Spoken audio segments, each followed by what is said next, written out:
बंड्या रामोशी झाडाखाली बसून गण्याची वाट पाहत होता.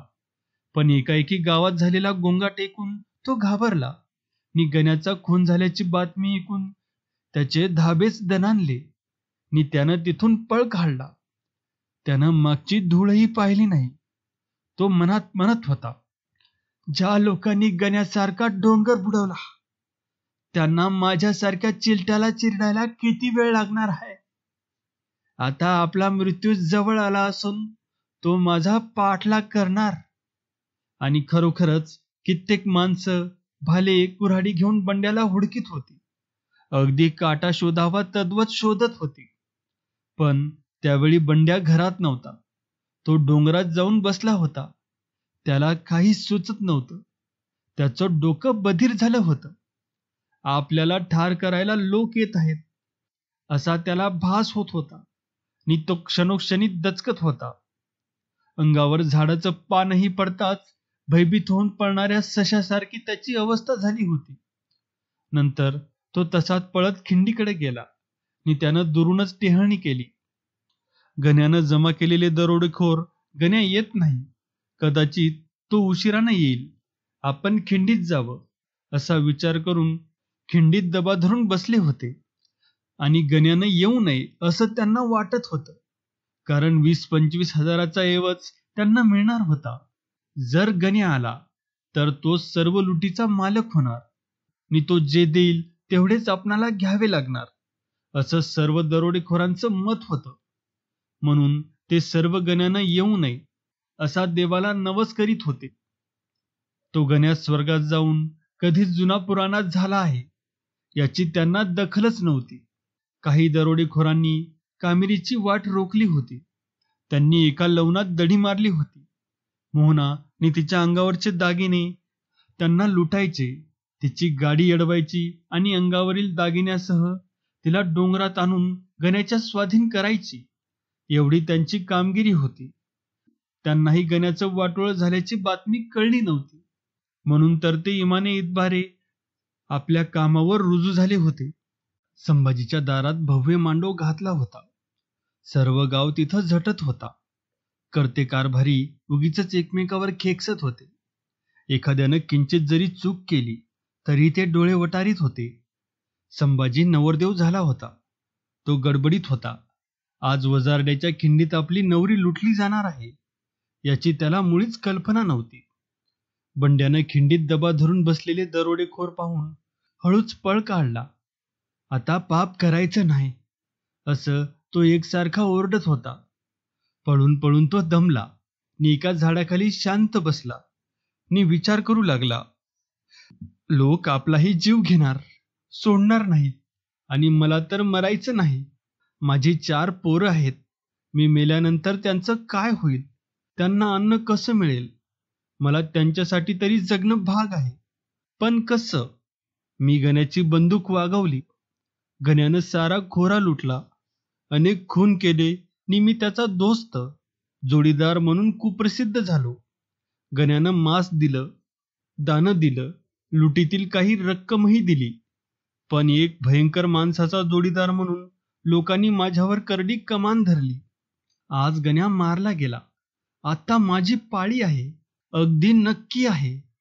मी आता 4 दिवस सुद्धा जगणे कठीण आहे. या खोऱ्यातील लोक मला पाण्यात पाहत आहेत. ते मला मुळीच जगू देणार नाही. ते मला ठार मारणार. ते मला ठार मारणार. मग मी काय करू? आता याला काय उपाय? आता मला कोण वाचवणार? कोण मदत करणार? मी गण्याच्या नादी लागून त्याची बंदूक वागवून लोकांशी वैर केलं. आणि एकाएकी त्याला एक विचार सुचला. तो धडपडून उठला आणि सुरलच्या रोखानं पळत निघाला. गण्याच्या खुनानं आणि स्वतःच्या मृत्यूच्या भीतीनं त्याचं काळीज फुटलं होतं. अगदी पाण्यात ढेकळ विरघळावा तद्वत विरघळलं होतं. त्याचं डोकं कामातून गेलं होतं नि तो वेडावला होता नि हरणाच्या वेगानं पळत होता. त्याला जगण्याचा मार्ग सापडला होता नि त्या मार्गाने तो धावत पळत होता. तो हा हा म्हणता सुरलत शिरला आणि संभाजीच्या मुख्य दरवाजातून आत अंगणात गेला. तेव्हा संभाजी मांडवात देखरेख करीत होता. बंड्यानं सर्व शक्ती एकवटली नि आरोळी ठोकली. चौगुले, मला वाचवा. आणि तसंच पुढे जाऊन संभाजीच्या पायावर मुरकुंड दिली नि तो ओक्साबोक्सी रडू लागला. बंड्या, काय झालं नीट सांग. उठ.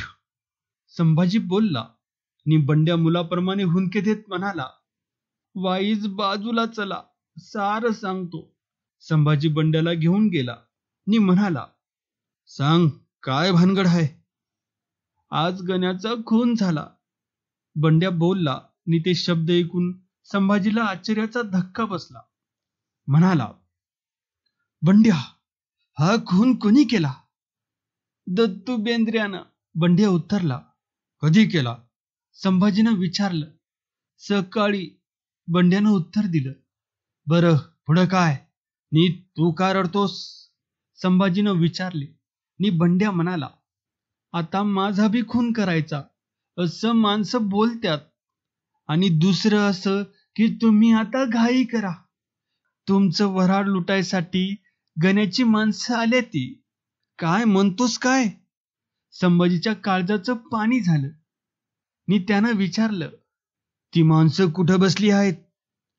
वजारड्याच्या खिंडीत. बंड्यानं उत्तर दिलं. किती लोक आहेत गण्याचे. संभाजीनं प्रश्न केला. 30-35 दरोडेखोर आहेत ते. बंड्या म्हणाला. गण्याची अर्धी माणसं कामेरीच्या वाटीवर दडून बसल्या ती मोहनाबाईला दागिन्यासकट पळवणार आहे ती. म्हणजे गण्याचा तसा त्यासनी हुकूमच आहे. आणि आज गण्याचा खून झाला ही बातमी त्यासनी ठाऊक नाही. मग ही भलतीच भानगड आहे. तू इथंच बस. संभाजीच्या तोंडचं पाणी पळालं. तो चपळाईनं बाहेर निघाला. तेव्हा बंड्या म्हणाला, लोक मारतील त्याचं काय. कोण मारणार नाही.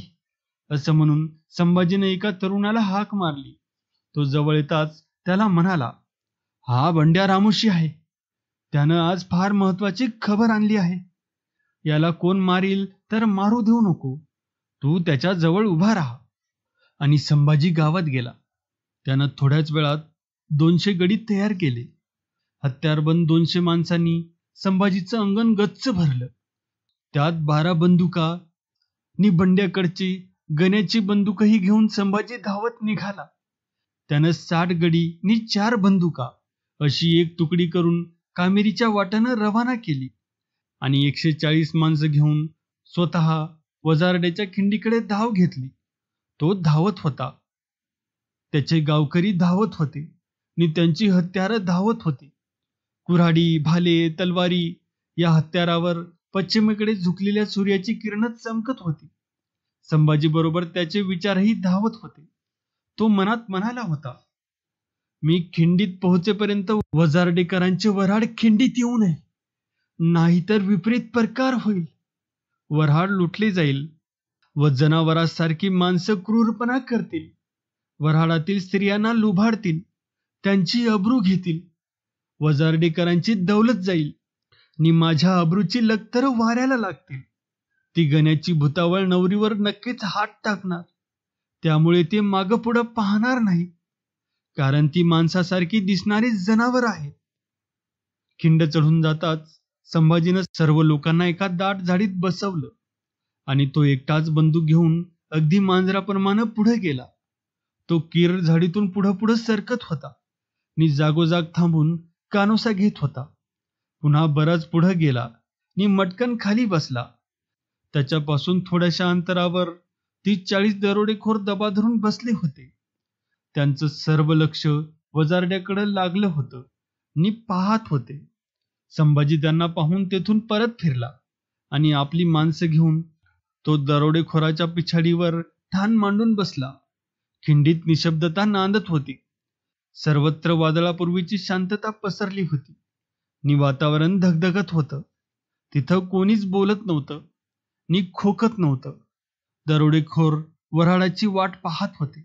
गण्या येत नाही, तो दारू पिऊन नक्कीच पडला असावा अशी त्यांची खात्री झाली होती.